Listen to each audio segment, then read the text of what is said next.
And hello everybody, this is video log number 5 of me, the Blummer, Paul Blum, here in Pinellas Park, Florida. And today is the 3rd of June, 2010, and I thought I would talk today, forgive me for that extra syllable there, about Armando Gallaraga and his bid for a perfect game that was ruined by a horrible call by a man named Jim Joyce, an umpire for many, many years in Major League Baseball. Well, put it to you this way. Major League Baseball has always had this argument of being the most traditional sport in baseball. And the more I hear this talk about them wanting to keep traditions alive, I just think it's all a bunch of poppycock. If baseball wanted to stay traditional, they would have leagues of one division, not three. They would have 154 games. You would still have teams playing east of the Mississippi River for the most part, with the exception of St. Louis and Kansas City. Baseball and tradition do not go together. Technology changes the games. It has changed football, it has changed basketball, it has changed hockey, it has changed baseball over in Japan. If you've ever watched the Bobby Valentine documentary, where he is a Japanese baseball manager of the Chiba Lotte Marines, they use instant replay over there very frequently, not just for home run calls, but for any possible call that you can conceive. They're not afraid to look at instant replay. They're not afraid to spend the time to get the call right. Major League Baseball needs to do that here. Maybe they could come up with a challenge system like they use in professional tennis or football, where say you get a couple of challenges for the first, say, 8 innings of the game, and like in football from the 9th inning on, they could a replay official can look at any call that could critically affect the game, and teams would not have to use one of their challenges. Tennis has a challenge system where they can challenge anything, but you have a certain limit of challenges that you could use in a given set. And the rules are different from each major tournament. The U.S. Open system's a little different than Wimbledon's. I don't think the French Open, does the French Open use replay? I don't know. I haven't been following the French Open that much this year. I know there are a lot of well-known players that have been bounced from it, but that's usually the case with the French Open because they play on clay, and it's the only major tournament they play on clay.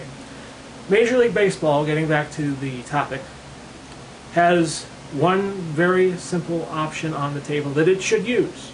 They should give Armando Gallaraga his perfect game. There is precedent for a call being changed after the fact. It happened in 1983 with George Brett, the famous Pine Tar game where they call him out after he hits a home run against the Yankees, and you see Brett storming out of the clubhouse looking like he's getting ready to commit murder on the 4 umpires back in 1983.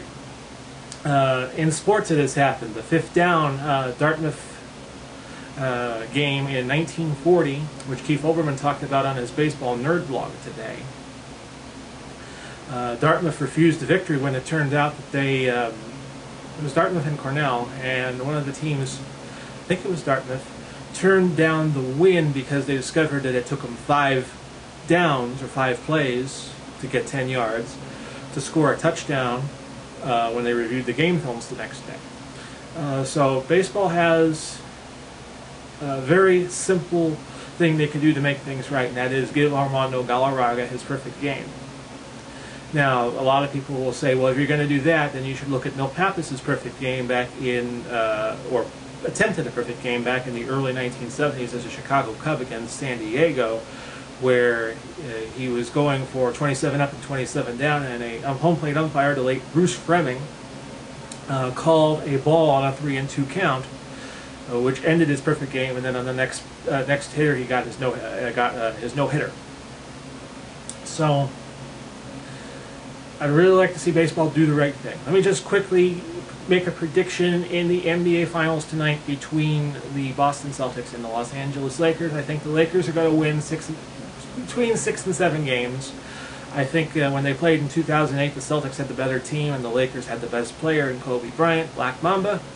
And I think this year it's going to be a little different, especially with the Lakers having home court advantage, I should say. But that really didn't matter when they played each other in their 2 games this year, because the Celtics won in Los Angeles and the Lakers won in Boston. So I think you're going to see a very wild, a very entertaining series, but I think the Lakers will win 6 or 7 games, giving Phil Jackson his 11th NBA championship. Other than that, that's all I got.